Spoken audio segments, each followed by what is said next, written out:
जिंदगी में हर इंसान एक सवाल के साथ जीता है, मैं सक्सेसफुल हो पाऊंगा या नहीं, मैं अपने ड्रीम्स को रियलिटी बना पाऊंगा या नहीं, और सबसे बड़ा सवाल, क्या मेरी किस्मत लिखी जा चुकी है या मैं उसे बदल सकता हूं।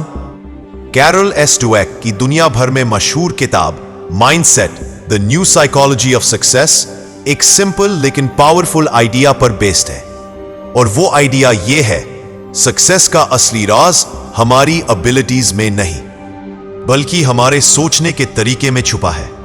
इस किताब ने पूरी दुनिया के स्टूडेंट्स, एथलीट्स, लीडर्स और ऑर्डिनरी लोगों की जिंदगी बदली है, और आज मैं आपको स्टेप बाय स्टेप इस किताब का डीप समरी दूंगा, बिल्कुल सिंपल लैंग्वेज में, जहां आप समझ पाओगे कि फिक्स्ड माइंडसेट और ग्रोथ माइंडसेट क्या है और कैसे आप अपनी सोच बदलकर अपनी पूरी जिंदगी को बदल सकते हो।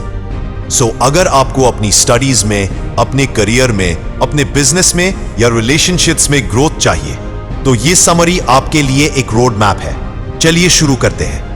PAU ऑथर अ बुक का बैकग्राउंड। कैरल डवेक एक साइकोलॉजिस्ट हैं जो स्टैनफोर्ड यूनिवर्सिटी में प्रोफेसर है। उन्होंने देखा कि कुछ स्टूडेंट्स एक छोटी सी फेलियर के बाद टूट जाते हैं कि अब मुझे और सीखना है, यानी सेम सिचुएशन लेकिन रिएक्शन बिल्कुल अलग। इसी ऑब्जर्वेशन से उन्होंने माइंडसेट थियरी बनाई, और ये थियरी आज दुनिया की हर क्लासरूम, हर कंपनी और हर पर्सनल ग्रोथ सेमिनार में यूज हो रही है। बुक का कोर मैसेज सिंपल है, आपके अंदर दो तरह के माइंडसेट होते हैं, फिक्स्ड माइंडसेट और ग्रोथ माइंडसेट, और आप किस माइंडसेट से अपना लाइफ लीड करते हो वही डिसाइड करता है कि आप विनर बनोगे या हमेशा एक्सक्यूजेस बनाते रहोगे। Fixed mindset versus growth mindset. चलिए पहले समझते हैं फिक्स्ड माइंडसेट क्या होता है। फिक्स्ड माइंडसेट वाले लोग सोचते हैं कि टैलेंट और इंटेलिजेंस एक परमानेंट चीज है। उनका मानना है कि अगर तुम स्मार्ट पैदा हुए हो तो तुम सक्सेसफुल होंगे। अगर तुम्हारे पास नेचुरल टैलेंट नहीं है तो तुम कभी भी बड़े रिजल्ट्स नहीं ला सकते। उनके लिए फेलियर एक सिग्नल है कि तुम काबिल नहीं हो। इस वजह से ऐसे लोग चैलेंजेस से डरते हैं, नई चीजें ट्राई नहीं करते और क्रिटिसिज्म को इंसल्ट समझते हैं। एग्जाम्पल, एक स्टूडेंट जो एक बार मैथ टेस्ट में फेल हो जाता है, वो सोचता है मैथ मेरे बस की बात ही नहीं है, और फिर वो कभी सीरियसली मैथ सीखने की कोशिश नहीं करता। ग्रोथ माइंडसेट दूसरी तरफ, ग्रोथ माइंडसेट वाले लोग सोचते हैं कि टैलेंट और इंटेलिजेंस को एफर्ट और प्रैक्टिस से ग्रो किया जा सकता है। उनके लिए फेलियर एक सिग्नल है कि मुझे और मेहनत करनी है, मुझे नया तरीका सीखना है। वो चैलेंजेस को एक अपॉर्चुनिटी के तौर पर लेते हैं, क्रिटिसिज्म को फीडबैक समझते हैं और उन्हें इंप्रूवमेंट का चांस मिलता है।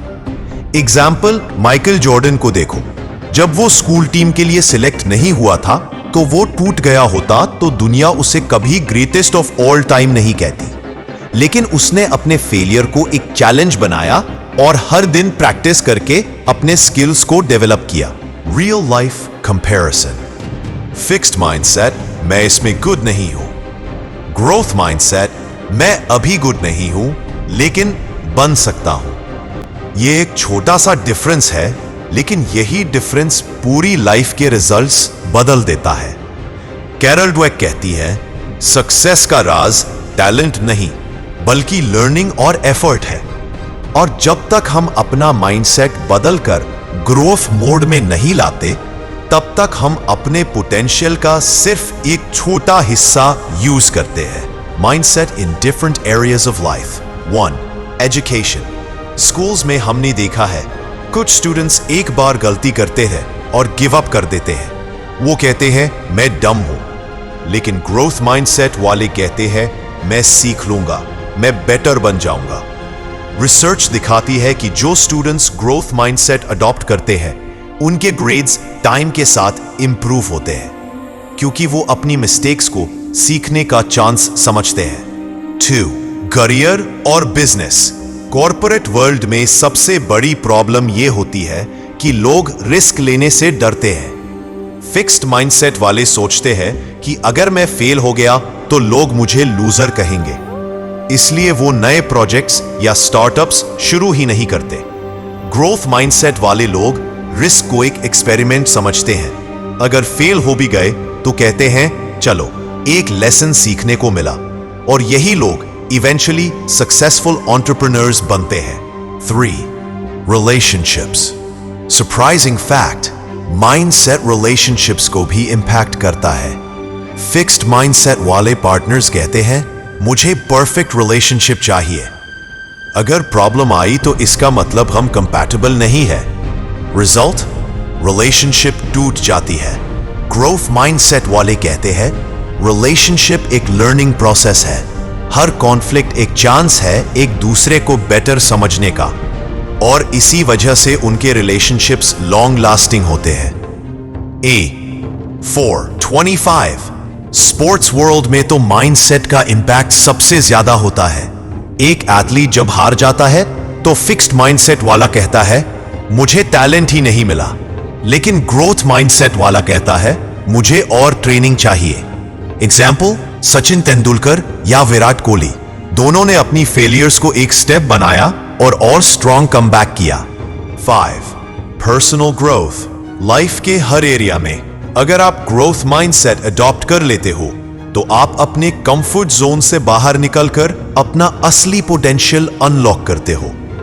कैरोल डवेक का मैसेज क्लियर है, हर इंसान अपनी जिंदगी को बदल सकता है अगर वो अपने दिमाग को बदलना सीख ले। दोस्तों, कैरोल डवेक की किताब माइंडसेट हमें एक प्राइसलेस लेसन देती है। हमारी जिंदगी का असली गेम हमारे दिमाग के अंदर खेल जाता है।